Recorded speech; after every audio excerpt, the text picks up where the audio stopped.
사랑하는 성도 여러분, 인류 역사상 최고의 그림이 무엇이냐고 물으신다면 여러분 뭐라고 대답하시겠습니까? 많은 사람들이 인류 역사상 최고의 걸작으로 15세기에 레오나르도 다빈치가 그린 밀라노의 벽화 최후의 만찬이라고 그렇게 말합니다. 이 최후의 만찬 그림은 예수님께서 잡히시기 전날 밤에 사랑하는 제자들과 함께 모여서 마지막 저녁 식사를 하시는 장면을 그린 것으로 예수님이 이 성찬의 중앙에 계시게 되고, 여러분 특별히 이 그림이 중요한 것은 예수님께서 만찬 도중에 너희들 가운데 나를 배반한 자가 있을 것이다 그렇게 말씀했더니만 그 제자들 가운데 접니까? 그러면서 그런 제자들의 그 표정을 아주 리얼하게 잘 묘사하고 있는 그림으로, 사실 우리 믿는 성도들에게는 정말 이 그림이 아주 의미 있는 그림이라고 아니할 수가 없습니다. 사랑하는 성도 여러분, 사람은 죽기 전에 의미 있는 일을 한다고 하지 않습니까? 예수님이 십자가 돌아가시 전날 밤인데 하실 일이 얼마나 많아요. 그런데 예수님이 전날 밤에 사랑하는 제자들과 함께한 그 일이 무엇이냐면 바로 최후의 만찬이었다고 하는, 그러니까 예수님의 살과 피를 나누는 영생과 구원을 세세토록 나누게 하는 이 최후의 만찬이 얼마나 중요한지를 우리가 알 수 있지 않겠습니까? 여러분, 초대교회 당시는 무슨 교회 건물이 있습니까? 무슨 성경책이 있습니까? 아니, 저들은 도리어 신앙 때문에 저 카타콤의 지하 동굴에 들어가서 정말 아무것도 없었지만 저들은 매주마다 모이면 뭘 하느냐? 성만찬을 가졌던 거예요. 주님의 살과 피를 나눈다고 하니까 세상의 사람들이 저놈들은 식인종이라고 그런 조롱을 받으면서도 끝까지 저들은 주님의 살과 피를 나누면서 주님의 그 임재하심, 주님의 성령님의 역사하심을 저들은 체험하면서 결국은 대로마 제국이 뒤집어지는, 기독교화, 국교화되는 놀라운 역사가 일어난 것이 아니겠습니까? 오늘 새해를 맞이하고 14일째가 됐지만 아직까지도 우리에게는 새로움이 없는, 아직까지는 어쩌면 2023년을 살아가는 듯한, 아직까지도 우리 마음속에 여러 가지 많은 두려움과 여러 가지 많은 염려들이 우리를 잡고 있는, 어쩌면 다락방에 있는 제자들과 같은 저와 여러분들, 우리 주님께서 친히 오늘 저와 여러분들을 성만찬 앞으로 초대하여 주신 줄로 믿습니다. 자, 오늘 여러분 성만찬을 이해하기 위해서는요, 먼저 우리 구약의 배경이 되는 유월절에 대한 내용을 먼저 살펴보는 것이 중요합니다. 이스라엘 백성들이 애굽에서 430년 종살이했잖아요. 하나님께서 모세를 통하여 이스라엘 백성들을 구원하시기를 원하셔서 모세가 바로 왕에게 가서 내 백성을 보내라, Let my people go, 내 백성을 보내라 했더니만 강팍한 바로 왕이 절대로 안 보내겠잖아요. 그래서 하나님께서 어떻게 했어요? 10가지 재앙을, 6가지, 7가지, 9가지 재앙이 내려도 강팍한 바로왕은 절대로 꿈쩍하지 않습니다. 그래서 마지막 재앙이 뭐냐면은 10번째 재앙인데 그것은 장자 죽음의 재앙입니다. 자, 오늘 본문 말씀 한번 볼까요? 우리 출애굽기 12장 12절의 말씀이에요. 다 같이요, 시작. 내가 그 밤에 애굽 땅에 두루 다니며 사람이나 짐승을 막론하고 애굽 땅에 있는 모든 처음 난 것을 다 치고 애굽의 모든 신을 내가 심판하리라. 나는 여호와라. 아멘. 여러분, 그렇지만 하나님께서요, 택한 이스라엘 백성들에게는 그 죽음의 재앙 가운데 구원의 길을 보여주셨는데, 그게 뭐냐면은 7절에 말씀하죠. 그 피를, 무슨 피? 어린 양의 피를, 양을 먹을 집 좌우 문설주와 임방에 바르고, 8절에 그 밤에 그 고기를 불에 구워 무교병과 쓴 나물과 아울러 먹되. 여러분, 이것이 바로 성찬식의 그림이에요. 자, 보세요. 그러니까 이스라엘 백성들이 하나님의 명령에 따라서 14일째 되는 날 해가 질 때에 집집마다 1년 된 흠 없는 어린 양을 잡고, 그리고 그 어린 양의 피를 어떻게 해요? 좌우 문설주, 여러분 그림 보시게 되면 좌우에 있는 기둥에 그 피를 바르는 거예요. 그리고는 임방의 저 위에도 피를 바르게 되는 거예요. 그리고는 그 밤에 이스라엘 백성들은 문을 닫고 저들은 고기를 굽고 그리고 무교병과 쓴 나물을 저들이 먹었던 것입니다. 그런데 드디어 그날 밤 여호와 유월절 그 밤에 하나님이 말씀하신 대로 죽음의 재앙이 애굽을 덮게 된 거예요. 집집마다 장자가 죽게 되는, 바로 왕의 궁궐도 예외가 아니었습니다. 곳곳마다 밤에 통곡 소리가, 대성통곡하는 아이고 아이고 우는 소리가 그 나라의 전역을 다 덮게 되었습니다. 그렇지만 흠없는 어린 양을 잡아서 그 피를 좌우 문설주와 임방에 발랐던 하나님의 택한 백성 이스라엘 백성들은 어떻게 되었습니까?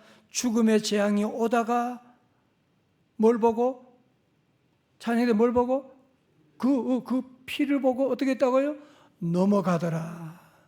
자, 볼까요? 13절에 말씀하고 있죠. 시작. 내가 애굽 땅을 칠 때에 그 피가 너희가 사는 집에 있어서 너희를 위하여 표적이 될지라. 내가 피를 볼 때에 너희를 넘어가리니 재앙이 너희에게 내려 멸하지 아니하리라. 아멘. 피라고 하는데 붉은 색연필로 그어야 돼요. 피가. 그래서 여호와께서 그 택한 백성들의 집안은 그 피를 보고 멸하지 않고 넘어가리니. 그래서 뭐라고 하느냐? 유월절이라고 하는 거예요. 재앙이 넘어가게 되었다. 영어로 패스오버라고 말합니다. 다 같이 유월절. 내가 그 피를 유월절 그 양의 피를 볼 때에 어떻게 해요? 내가 널 넘어서 가리라. 여러분, 참으로 놀라운 사실은 이 2월절이 있은 다음에 1500년이 지난 다음에 니산월 14일에 아무런 죄가 없으신 하나님의 아들 예수님께서 갈보리 언덕에서 십자가에 돌아가시고 물과 피를 다 쏟아주셨습니다. 그러면서 누구든지 저를 믿는 자마다, 나를 먹는 자마다 멸망하지 않고 구원을 받으리라고 말씀하셨는데, 무슨 말씀하는 거예요? 골고다 언덕에서 십자가 지시고 돌아가신 그 예수님이 바로 무엇이다? 어린 양 예수, 흠없는 어린 양 예수라고 하는 사실을 말씀하고, 세례요한은 요한복음 1장 29절에서 그 예수님을 보고 외쳤습니다. 이튿날 요한이 예수께서 자기에게 나오심을 보고 이르되, 다 같이요 시작. 보라, 세상 죄를 지고 가는 하나님의 어린 양이로다. 아멘. 자, 보세요. 그러니까 구약 시대는 어린 양, 흠없는 어린 양을 잡아서 그 피를 좌우 문설주와 임방에 발랐더니 재앙이 넘어가게 됐다.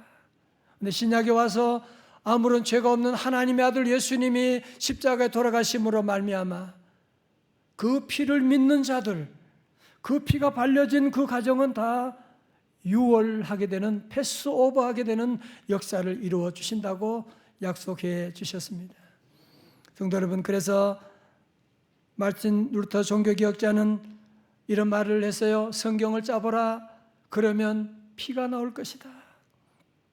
여러분, 우리 몸을 어디라도 찌르면 피가 나오는 것처럼 성경은 창세기부터 요한계시록까지 어디라도 펼치면 피가 흘러나오게 되는. 여러분, 그래서 아담의 범죄 이후로 저들은 가죽 옷을 하나님이 입게 하셨잖아요. 그러면 어떻게 했을까요? 어린 양의 피를 흘리게 된 거예요. 여호수아에 보면 기생 라합이 어떻게 했어요? 집 밖에 붉은 줄을 내려달았어요.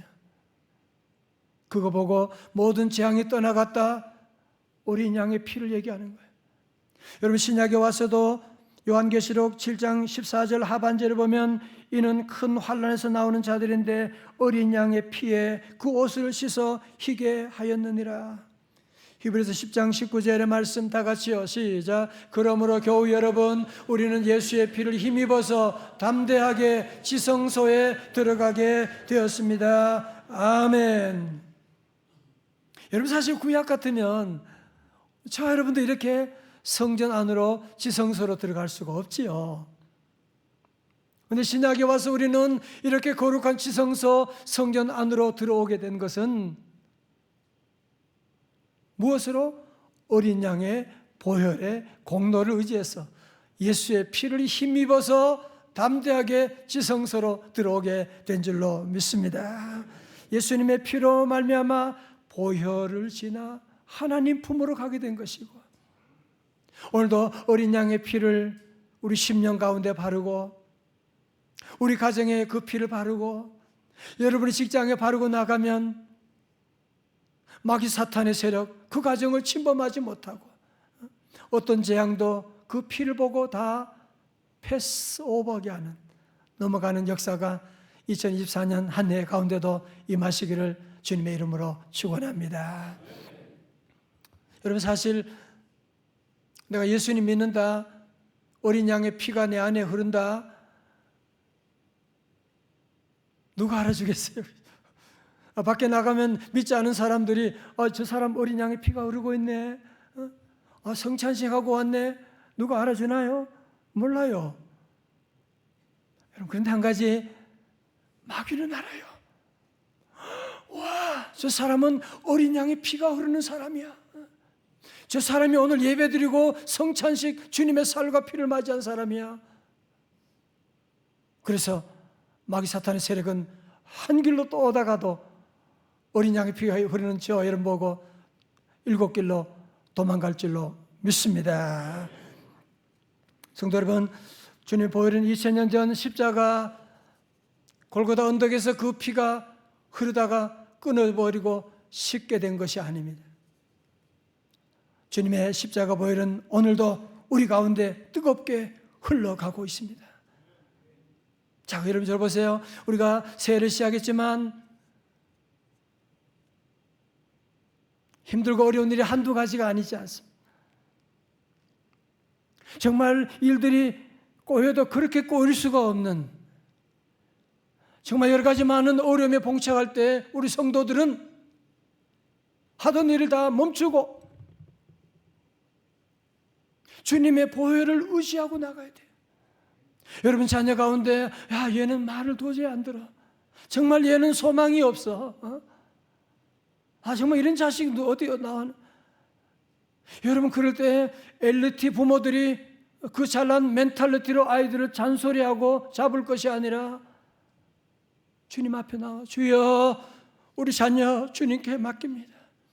주님의 보혈로 우리 자녀 덮어 주옵소서. 여러분, 사업을 하시고 직장 생활하면서 정말 포기하고 싶은, 어떤 분들은 아예 주머니에 사표를 쓰고 다니는, 그때도 우리 성도들은 누가 뭐라고 한다고 해서 포기할 것이 아니라 여러분이 주님 앞에 나와, 주님 나 어떻게 해요? 주님, 어린 양의 피로 우리 회사 덮어 주옵소서. 어린 양의 피로 덮어주시고, 여러분 인간관계 속에서 절망스러운 일, 정말 죽고 싶은 그런 어려운 순간이 온다고 할지라도 우리 하나님 믿는 성도들은 절대로 포기하지 말고, 주님 어린 양의 보혈로 이 죄인을 덮어 주옵소서. 여러분, 특별히 성찬 예식할 때 초대교회부터 성찬 예식 가운데 주님의 보혈 흘러서 치유받는 놀라운 일들이 얼마나 많이 일어나는지 모릅니다.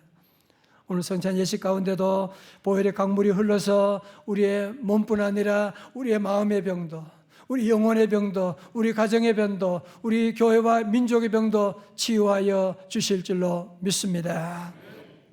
어느 교회 집사님 묵상 간증입니다. 제가 3살 때 아버지는 교통사고로 돌아가시고 어머니는 제가 중학교 2학년 때 유부남과 불륜에 빠지셨어요. 그리고 졸지에 그분은 제 새아버지가 되었답니다. 성실하고 가정적이었던 친아버지와는 달리 새아버지는 연이어 사업에 실패하고 도박에 빠져 어머니를 힘들게 하셨어요. 저는 그런 어머니와 새아버지를 끊임없이 증오하며 힘든 청소년 시절을 보냈어요. 그 시인의 소개로 교회에 들어오게 된 저는 예수님을 영접하고 날마다 말씀 묵상과 큐티를 하면서 부모 탓만 하던 저의 죄를 보게 되었습니다. 그리고 새아버지로 말미암은 극심한 고통이 제가 주님을 더욱 사모하게 했음도 깨닫게 되었습니다. 만약 친아버지가 살아계셔서 다 잘해주었더라면 나는 당연히 안락함에 빠졌을 것이고 주님을 찾지 않았을 것입니다. 몇 년 전 어머니와 새아버지는 저의 전도로 교회에 등록하여 세례를 받으셨고 새아버지는 작년에 소천하셨어요. 여러분, 이것이야말로 사람의 힘이 아니잖아요. 이것이야말로 우리 걱정이 아니라 보혈의 놀라운 능력으로 그 가정이 다 구원받는, 정말 어머니를 미워하고 새아버지를 미워하고 그래 살아서 얻는 결과가 뭐예요?